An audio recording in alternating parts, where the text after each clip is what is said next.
All right, good afternoon, everybody. This is the 49 Days of CDC, and tonight we have a special guest. This is Mr. Tim Pinkston. Y'all have heard a lot of things being said about him over the last couple of weeks with different interviews, and it's a great honor for me to spend a few minutes with him tonight to talk about Carolina Bible Camp, a place that's been in his heart for a long time. And, the neat thing, the stories you hear about people, and I know this is true. Every year before camp, Tim would get a list of all the kids' names, and he would pray for each of those kids for that week when he was unable to come. And it's just a blessing to have somebody that loves God so much that he spent a large part of his life working for Carolina Bible Camp, just helping us bring more kids to Christ. So tonight, I get the honor of sitting with the Mr. Tim Pinkston. So, Tim, thank you for everything that you've done for Carolina Bible Camp over the years, and I know that it's been a big place in your heart, and I just wanted to sit down and talk to you a little bit about this and ask you, when you heard about Carolina Bible Camp having to cancel because of the COVID virus and everything, I know it hurt your heart like it did mine. Yeah, it did. You don't think you're going to hear those words being said because there's such a long time tradition now with camp, and the level of impact that coronavirus has had, to the extent that it's impacted even churches and Bible camp, is it's unheard of in our time. And it was sad to hear that news, but understandable that it was a safety precaution, and why they're making those choices. And appreciate people like you on the board and Randall and others. I know that was a hard decision to be made. Yes, sir. But when you think back to January, February, you know how it is with Carolina Bible Camp. It starts way back in, even in the fall of the year, we start planning for the following summer. And we had no idea that we'd be in this situation. And then we found ourselves in this situation. And it's like a big part of your heart's been ripped out. Yeah. And, it really is. And I know that the love you have for Carolina Bible Camp and stuff. And I just wanted to sit down and ask you a few questions about, like when was the first year that you worked at Carolina Bible Camp? Well, I would have to go back really to Kirk. And he's the one that got me involved as an adult. I had attended camp as a little kid. Now, what year was that? I don't remember. That's way back there. Actually, a quick history. See, I grew up in Albemarle. Uh-huh. My dad was an elder in the church, as was Mr. Jack Burton. Yes. So our family and the Burtons, we all grew up together, and so we followed a lot of the same tracks. Back then there were a number of congregations that were planted, and by and large by Kannapolis and the interest they had in the area. And then camp, those ideas were formulated and began to become reality. So I was a pre-camper before pre-campers were a thing. Oh, wow. Because my mom actually worked in the cafeteria at my school. Right. And so she had experience, and so she was a natural to be drafted to help work in the dining hall when camp was, in infancy, really. Right. So I was just 2 or 3 years old when I first went to camp. Then I had 2 older brothers that were some of the ages of some of the Burtons, and so our families just intertwined for years and years and years. Right. And camp became a part of that.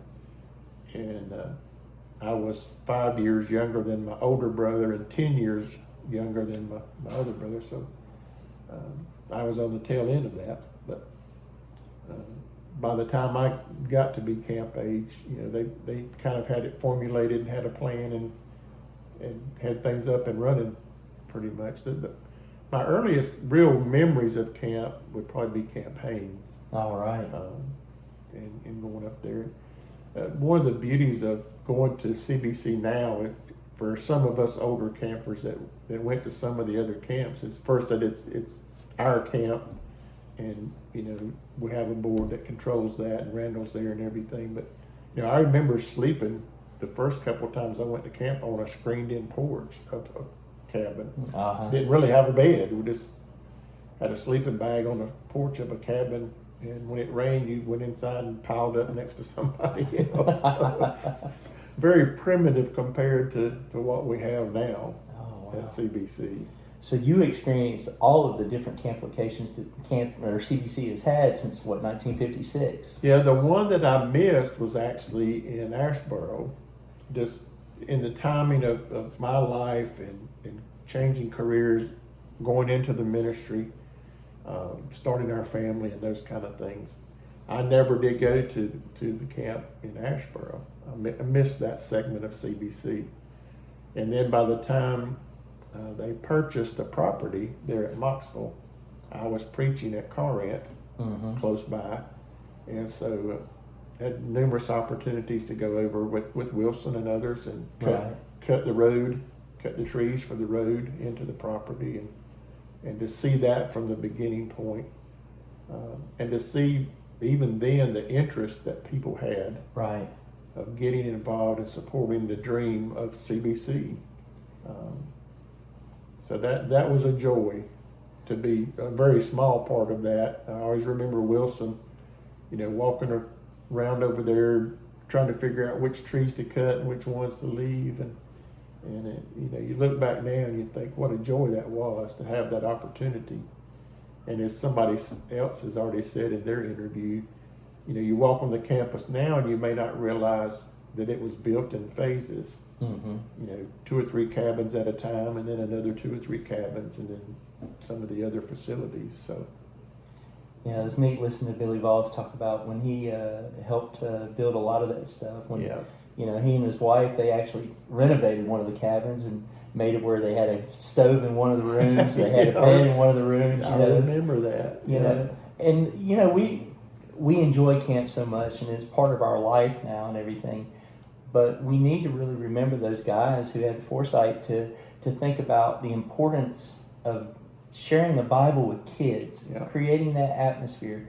I wonder if they thought about that, H.R. Butler and all them back then, if they really thought about how long it was going to last. Was it just going to be a whim, or it looks like they had faith? Yeah, obviously they did. And I think, again, that in their minds and their hearts, I would envision them, planting that seed. Yes, sir. And being faithful and hopeful that it would grow into what it has grown into at this point. When you stop and think of any element of camp, how many baptisms have occurred there now, how many weddings have occurred there. Yes. The pre-campers are grown up and married there now. And, how many congregations have been impacted, how many lives have been impacted by Carolina Bible Camp. It's almost mind-boggling at this point with this kind of history and legacy to look back and think about, what a difference that has made in the Carolinas and Virginia, many other places now.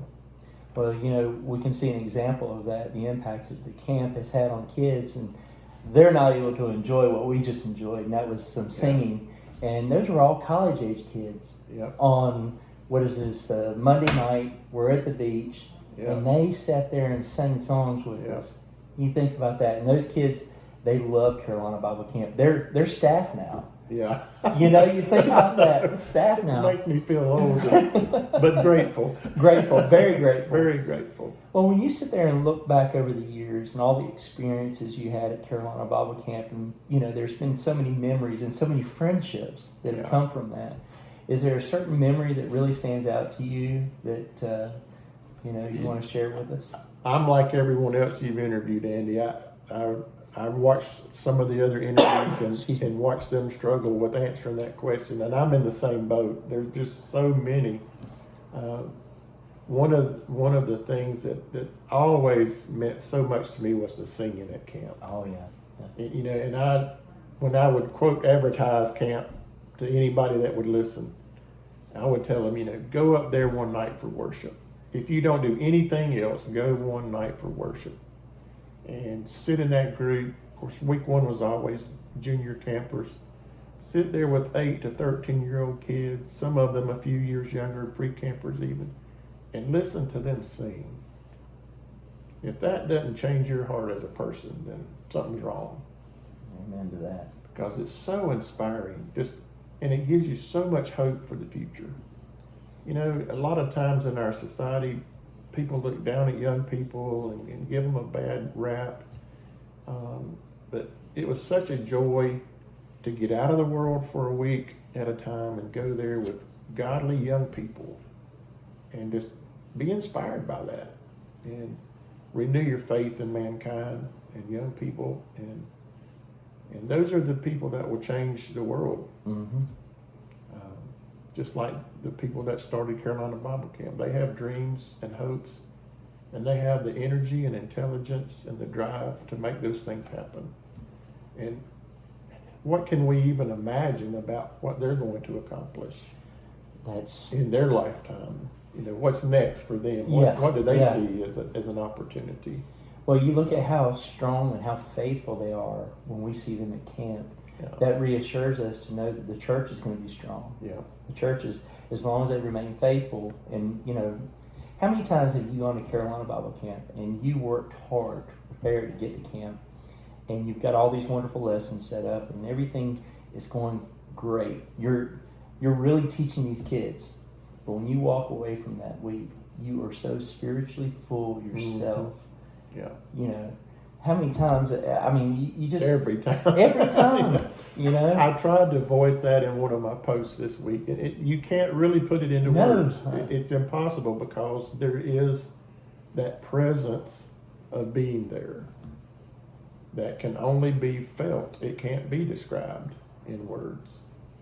And, you know, it's kind of like Scripture talking about heaven. It can only go so far in describing how great it's going to be. Right. Because we can't understand anything that great.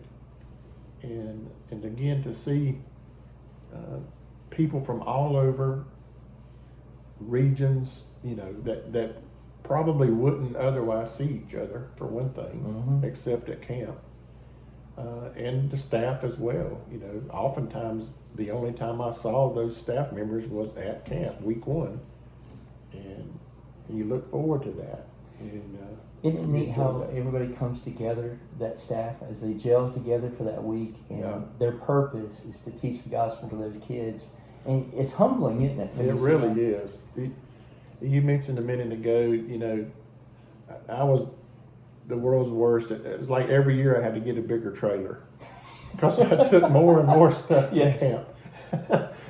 And you plan, as you said, before we left one year of camp, we were already talking about what's our theme for next year. Yes. And making plans.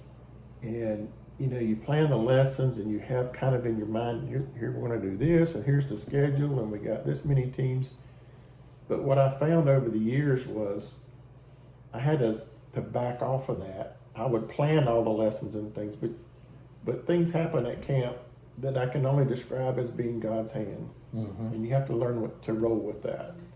And those were some of the very best times that I remember. Mm-hmm. Was not what I had planned or we had planned as a group, but just the natural dynamic of camp. When it fell into place, and you get there with the kids, and the lesson you had planned just needs to be shifted. But God takes care of all that stuff. And those were some of the most special times for me. It's always a struggle to try to teach the Bible to mm-hmm. young people. Yes. It's not so much they aren't receptive to it, it's we struggle as adults, I think, how to present it and communicate it. And I, you know, sometimes I went overboard, I'm sure, and I've been accused of that. But my goal as a teacher there was to get them to hear it and remember it. And it's been kind of neat this week to watch the kids put up posts about, you know, devos from the different weeks and worship services and memories from the different weeks that, you know, they're looking back in their experiences and remembering people and things that occurred. And again, you realize that it's not just what happens there at the campus. That's just the beginning. And when the adults and the staff and the campers go home, they take that with them. Mm-hmm. And when you begin to consider that and the impact of that on the church, in this area, then you really begin to scratch the surface of how important it is, in my mind. It's very far-reaching. Amen to that. How many times have you been out in public and you have on a Carolina Bible Camp shirt, and some guy, young guy, comes up and says, "I used to go there." Yeah. You know, Yeah. that's a humbling thing. I know that you probably had experiences at camp like the rest of us, and that's where you have campers during the week that come up to you and they just want your time. They want your ear. Yeah. And, those kind of experiences and seeing those first-time campers, Yeah. how do you help those guys? Yeah, that was always a challenge. And again, our core leadership team for week one, everybody that was a part of that, you included, there was a very specific time in the progression of what week one became that I very distinctly remember. We had a discussion that we realized a part of what we were doing as adults was we migrated to the kids that we already knew. Mm-hmm. We knew who they were, how long they'd been there, what they were capable of doing.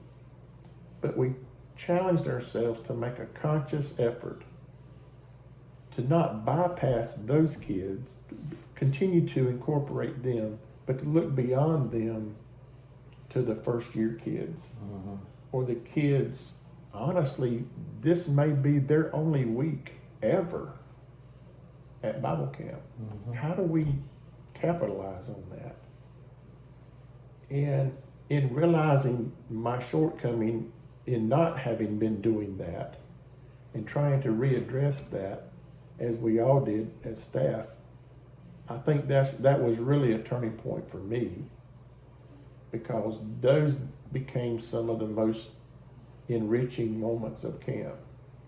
And one that I do remember, and honestly, at my old age, I can't even remember his name, but one little kid came to camp with a chessboard. I had played chess with my older brothers growing up, but I hadn't played for years. But he loved to play chess.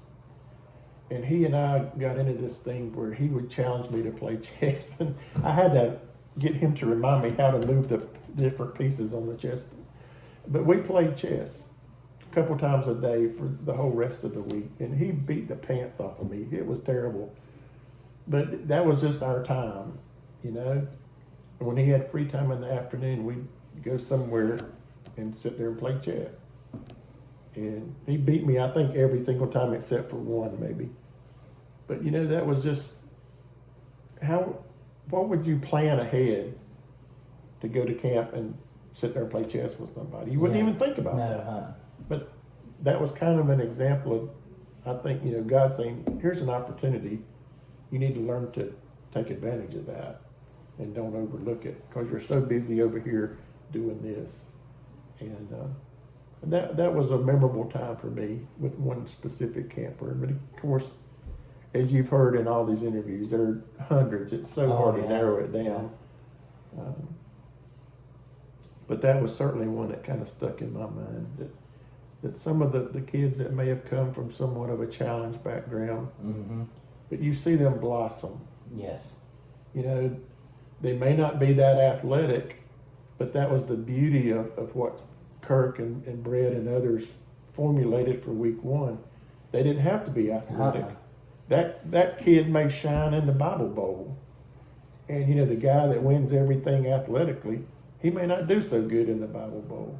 But there were different segments of the week that different kids could shine in. With that team atmosphere that was created, and you had those junior counselors and how they worked those kids together. Mm-hmm. And you see the smarter kid helping the kid that's a little bit slower, learning the Bible Bowl questions and stuff like that. Really taking the time. Mm-hmm. And nobody asked him to do that. Yeah. And it again, that was really neat. The kid that stands on the corner of the basketball court because he's scared the basketball's going to hit him. Yes. But then he's in the Bible Bowl acing every question. Boom, boom, boom. Yes.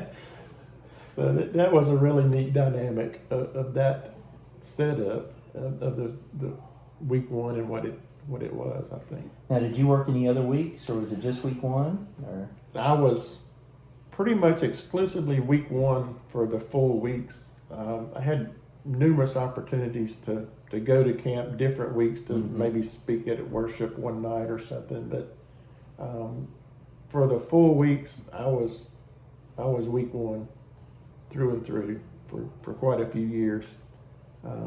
Sometimes at week 3, sometimes week 7, different times and places, but primarily week 1. That was the niche that I fell into. well, thinking back at all the folks that you've worked with over the years, and as when you were a camper, I'm sure that there were some staff members that really made an impression on you, and probably might have changed your life. Yeah. And is there anybody that stands out? Well, again, going back to growing up in Albemarle with the Burton family, of course, Wilson comes to mind, and his dad as well, Brother Jack, H.R. Butler. I know you've heard his name many times, I'm sure, in these interviews. And so there was this progression of leaders at camp that came up through the ranks, and then of course Kirk, as I became older and he was formulating that week 1 plan, and he asked me to come week 1 and help him do a couple things. And it was kind of funny. Honestly, I don't remember exactly how many years I went to week 1. It was quite a few. But I know poor Kirk struggled to find something I could do, because he put me in just about every position I think you could have.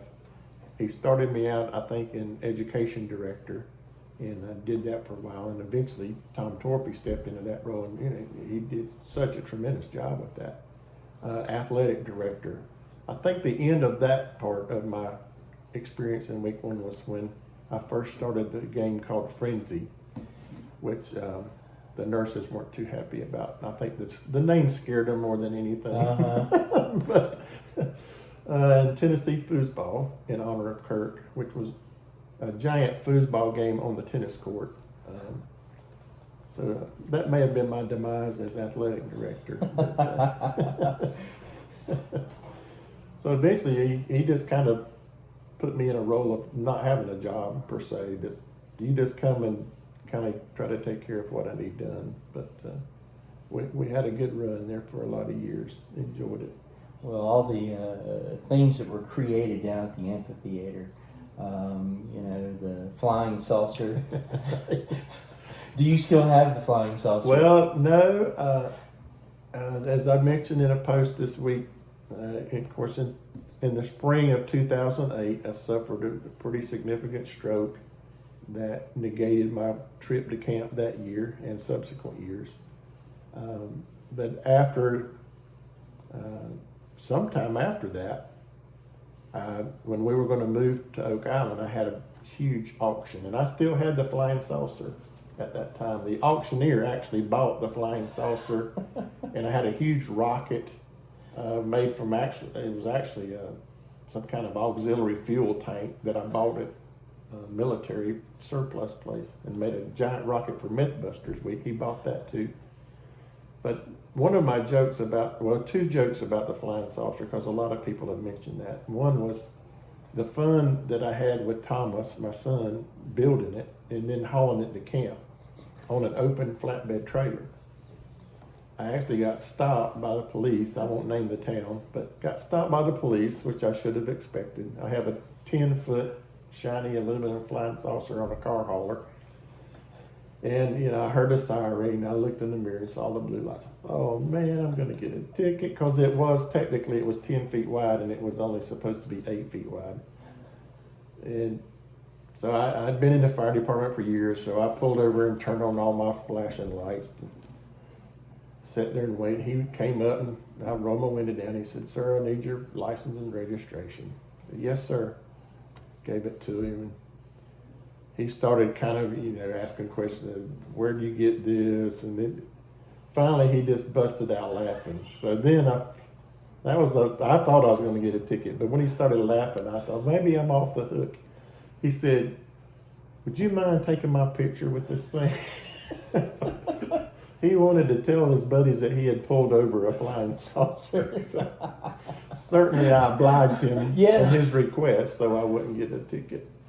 But then after camp, the other joke about the flying saucer was, of course, everybody gave me grief about building a flying saucer.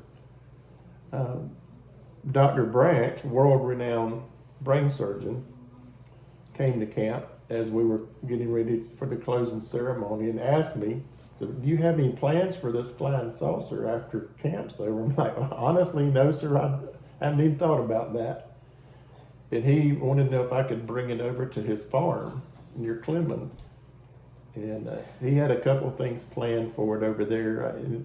I didn't even know for sure what. But it was actually, I didn't even know where it was for quite some time after I took it to camp. And eventually it finally made its way back to my house. We had moved to a different house in Albemarle by then. But I told people, yeah, y'all think I'm crazy, built this flying saucer, but a world-renowned brain surgeon wants to borrow my flying saucer. I understand that part of that joke was that somebody told me later that they had possibly intended to take it to Baptist Hospital and take it up through the parking tower at the time and put it on the helipad and do some promotional shots. Oh. I don't think that ever happened, but That would have been great. that would have been hilarious. It would have. Well, Tim, for me, it's a great honor to spend a few minutes with you. Yeah, me too, Andy. There's nobody that's filled your shoes. You've been a wonderful servant and just a wonderful brother, and I can't imagine how many kids you've impacted, whether you know it or not, over the years. And I know that your heart is big. You're a gentle giant. You love serving God. And what can you say to the campers and to the staff and to the people that you've known for so many years to encourage them that we're going through this tough time? What can you do to reassure them? Reassure them. Well, again, that's a tough question because we've never faced anything quite like what we're facing now. But one of the things that I go back to in my mind is looking back over my lifetime and some of the rough spots that I've hit in my life and what God did to get me through those times.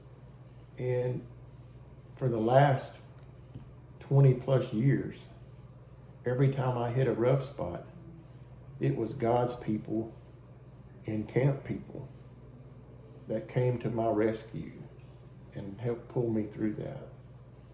And I know it'll be the same in this instance as well for everybody that loves camp and has been involved in camp and can't wait for camp to be back.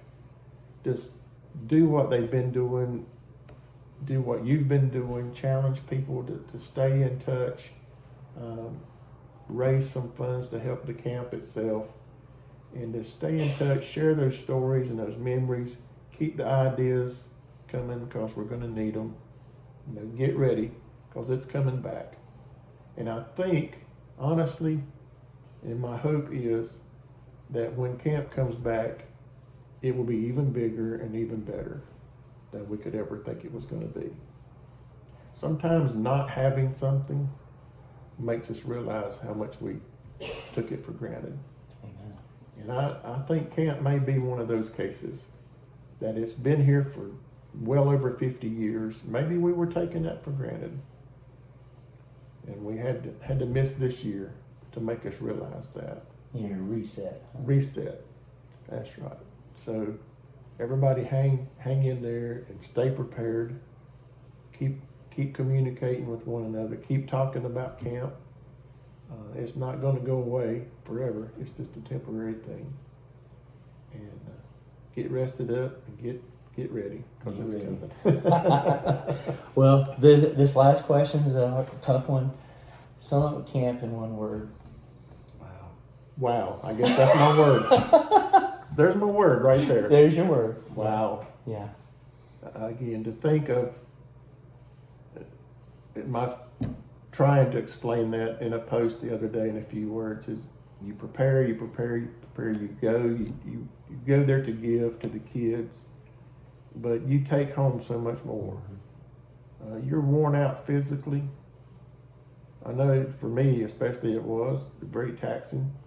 I remember one time going home, we lived in Albemarle, and had my kids and a couple other kids that I took to camp with me, and we had a huge conversion van that year.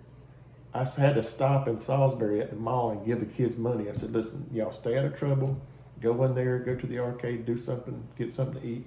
I've got to take a nap. I can't even drive home, I'm so tired. But you look beyond that physical part and you think, man, you can't wait to get home and tell the church what happened at camp.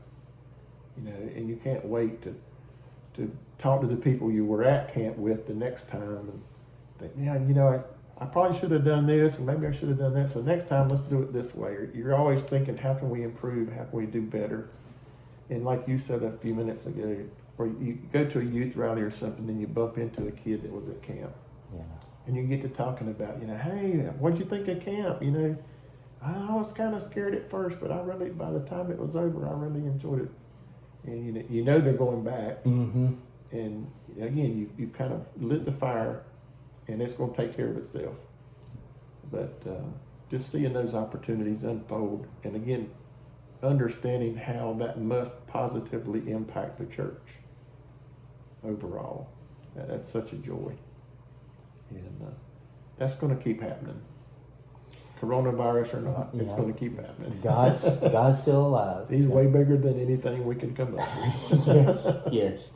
Well, brother, it's a true honor, like I said, to spend a few minutes with you. And I love you, man.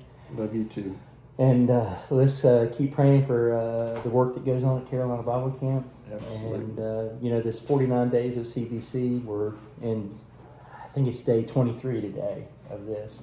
And you think about all the work that goes on each and every week. We just got to say thank you to all the staff that spent so much time and everything. So, brother, love you, man. Love you too. And thank you, Andy. Let's keep praying for CBC. Absolutely. God bless.